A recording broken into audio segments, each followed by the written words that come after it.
là, Barbara, là. Déjà, on va se regrouper entre les plots, là. La retraite à 60 ans. On s'est battu pour la gagner, on se battra pour la garder. La retraite à 60 ans. On s'est battu pour la garder. La retraite à 60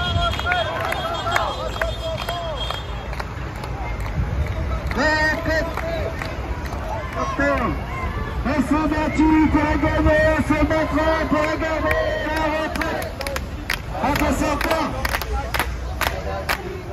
Les tracts, s'il vous plaît. On veut les tracts, s'il vous plaît. S'il vous plaît, on reste un petit peu là devant pour ralentir les véhicules à la sortie. J'accélère pas, les amis.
On appelle ça contact.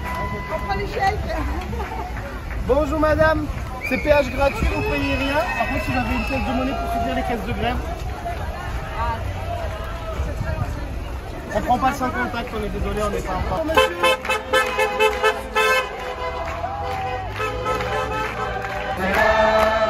Merci Macron de ne pas nous l'enverra. Pour l'honneur des travailleurs et pour un monde meilleur. Merci Macron de ne pas nous l'enverra.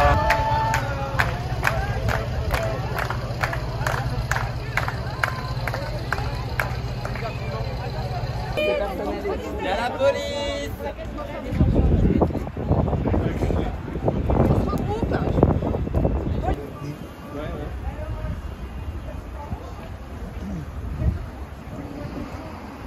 Et bien on est parti juste à temps. Aujourd'hui, pas de tunnel. Aujourd'hui, pas de tunnel.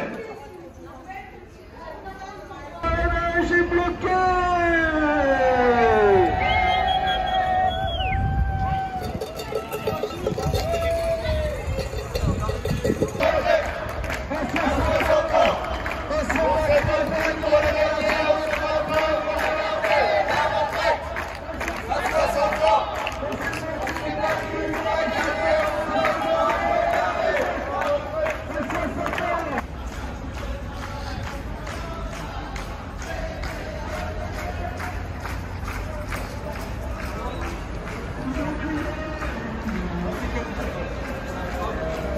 Qu'est-ce que vous faites là aujourd'hui? On vient bloquer le tunnel Prado-Carénage. D'abord, on voulait faire péage gratuit. Et finalement, ça a été... ils ont tout bloqué. Voilà. Donc le tunnel est bloqué pour obtenir le retrait de la réforme sur la retraite à 64 ans. Donc le but de ce blocage, c'est bien faire le retrait total de cette réforme. Oui, c'est d'obtenir le retrait total. Depuis le 7 mars, on avait décidé qu'on passerait à une étape supérieure. Le gouvernement n'entend pas. 94% des actifs sont contre la réforme. Il n'y a aucune légitimité politique à la faire voter désormais. Et donc nous, on est là pour le dire et le rappeler et l'obtenir. Vous pensez que ce genre d'action, ça va faire en sorte que ça bouge les choses? Oui, parce qu'il y en a partout en France, en fait. C'est partout en France qu'il se passe des choses comme ça.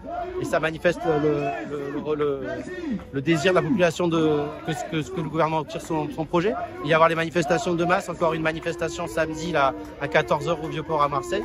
Et toutes ces opérations accumulées, et on le voit déjà, ils sont plus sûrs d'avoir une majorité à l'Assemblée, ils sont plus sûrs de pouvoir faire voter le projet. Donc évidemment, ça pèse. Ce genre d'actions, elles vont se multiplier dans les jours et semaines à venir? Bah oui, on fait à la fois ça, des grandes manifestations où tout le monde peut venir, et puis des opérations de blocage filtrant, etc. Et je ne sais pas si vous nous avez suivis, mais tout le monde klaxonne, tout le monde est d'accord avec nous. On reçoit l'aval de l'ensemble de la population sur ce type d'action. Donc oui, on va les poursuivre. Alors aujourd'hui on est en grève reconductible, donc depuis mardi dernier. On essaye de faire une action de blocage de l'économie comme l'a appelé l'intersyndicale. Donc c'est une action qui est spécifiquement éducation parce qu'on a pour envie de montrer que l'éducation est un secteur qui est très mobilisé à part entière, ce qui est le cas, et qu'il n'y a pas de grève par procuration. Ça sera pas, on entend beaucoup parler des secteurs comme les cheminots, les gaziers, etc., des secteurs qui impactent fortement l'économie. On est là pour dire qu'on ne fait pas de grève par procuration, on ne délègue pas cette grève-là, elle nous appartient à tous et à toutes, et on est là pour rendre le mouvement le plus gros possible jusqu'au retrait de la réforme des retraites. Vous pensez que ce genre d'actions qui se multiplient de plus en plus en France vont faire bouger les choses? Tout à fait, on pense que déjà, premièrement, les gens sont convaincus que cette réforme elle est injuste. 94% des actifs sont convaincus que cette réforme elle n'a rien à faire là. Donc la question elle est vraiment de hausser le rapport de force et de montrer au gouvernement qu'on ne lâchera pas l'affaire et qu'il ne peut pas passer, c'est complètement illégitime de passer par la force. Donc la démocratie elle est dans ce genre d'action, dans les assemblées générales qu'on déclenche. D'ailleurs les automobilistes nous le disent, ils témoignent beaucoup de sympathie quand on va s'adresser à eux. Donc voilà, beaucoup de soutien, les témoignages de sympathie à l'égard de la mobilisation ils sont légion. Donc il faut que le gouvernement retire parce que nous on est déterminés à vraiment aller jusqu'au bout et on n'est pas les seuls. Donc on est là pour continuer à affirmer que on ne lâchera pas. Et dans votre cas à vous en tant que enseignant, qu'est-ce que ça change pour vous cette nouvelle réforme? Cette réforme, c'est déjà premièrement on a des conditions de travail qui se dégradent de jour en jour, d'année en année. On a des multiples réformes, une aggravation du temps de travail, des conditions qui sont de plus en plus difficiles. On ne se voit absolument pas travailler jusqu'à 64 ans. Il y a des collègues qui arrivent usés, il y a de plus en plus de démissions, des gens qui quittent l'éducation nationale. Ce genre de réforme, elle est là pour nous pousser clairement à la porte et nous on aime notre travail mais on veut continuer à le faire dans de bonnes conditions. On ne peut pas envisager d'être face à des enfants, des adolescents jusqu'à 64 ans, c'est complètement impossible. Puis en même temps, on a des réformes sans augmentation de salaire, on a des réformes qui augmentent notre temps de travail, notamment le pacte dernièrement proposé par Pape Ndiaye, qui est en fait juste une augmentation du temps de travail déguisée en augmentation de salaire. Donc on est là aussi pour dire voilà, c'est pas possible, travailler plus longtemps, dans des conditions plus difficiles, toujours payer moins, on dit non. Donc voilà, c'est la réforme bien de trop et là on la laissera pas passer, on est convaincu. Donc c'est un mécontentement au niveau de la réforme, mais il n'y a pas que ça. Il y a l'éducation, mais comme dans tout, on pense que dans tous les secteurs, il y a du ras-le-bol sur les secteurs professionnels, sur la difficulté du travail, mais aussi du coup clairement en lien avec cette réforme qui nous fait travailler plus longtemps et qui est complètement injuste, alors qu'on pourrait toucher des profits ailleurs et redistribuer les richesses pour un meilleur service public au service de la population, quoi.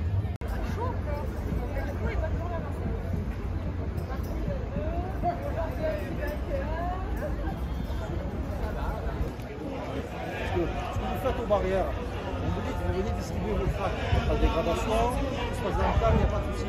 Sauf que l'exploitant, s'il y a des tritons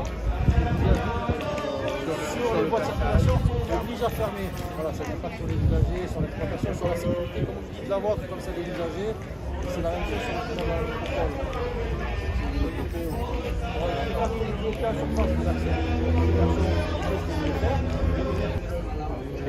Là, vous restez pas. Personne n'aime pas. Pardon? Non, je vous encourage à bloquer en toute sécurité si vous voulez bloquer. Là,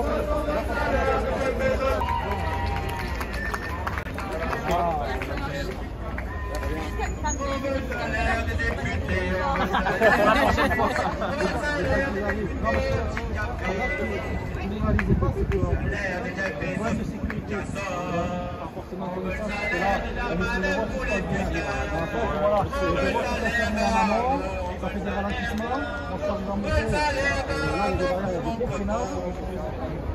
D'accord. Qu'est-ce que vous faites là aujourd'hui ici? Alors là aujourd'hui on est sur des actions en fait de blocage économique et puis un petit peu aussi de conscientisation de la population, au sens où tout à l'heure au départ il faut dire que c'est la société d'autoroute et la police qui a bloqué le péage, mais nous on l'avait placé d'abord gratuit, de manière à pouvoir discuter avec les automobilistes et les mobiliser pour le rendez-vous de demain de 14 h au Vieux-Port d'une nouvelle manifestation massive, populaire contre la réforme des retraites. Qu'est-ce qu'ils en pensent, les gens que vous avez accostés Ah bah là, ils étaient ravis, hein, donc il y a la gratuité du péage qui était là tout à l'heure, mais bien sûr, on sent un soutien des gens. On a pu déjà faire des actions éventuellement comme ça, où on aurait pu s'attendre à une agressivité quelconque, mais là, absolument pas. J'ai vu personne d'agressif ou en colère contre nous, bien au contraire, c'est plutôt merci et des petits messages de soutien au passage. D'accord. Ce genre de mobilisation, elles vont se multiplier dans les jours et les semaines à venir.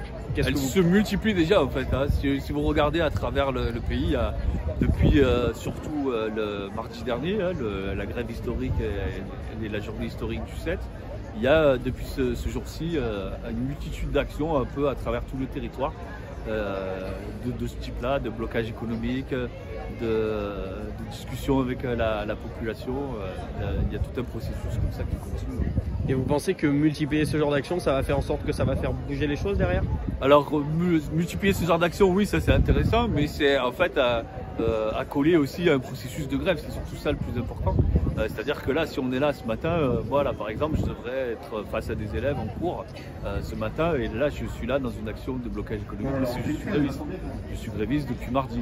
Donc c'est aussi pour accompagner un processus de grève reconductible qu'on essaye d'étendre au maximum, d'abord dans notre secteur, et puis après donner envie aussi à des secteurs qui ne seraient pas encore mobilisés de nous rejoindre dans l'action, rejoindre aussi des secteurs qui sont encore plus massivement que nous dans l'éducation en grève, comme par exemple le rail, les transports parisiens, des secteurs du nettoiement des déchets, des ports, etc. Quoi. Donc c'est tout un mouvement de généralisation de la grève, on va dire, qui est à construire et qu'on essaie de construire au quotidien.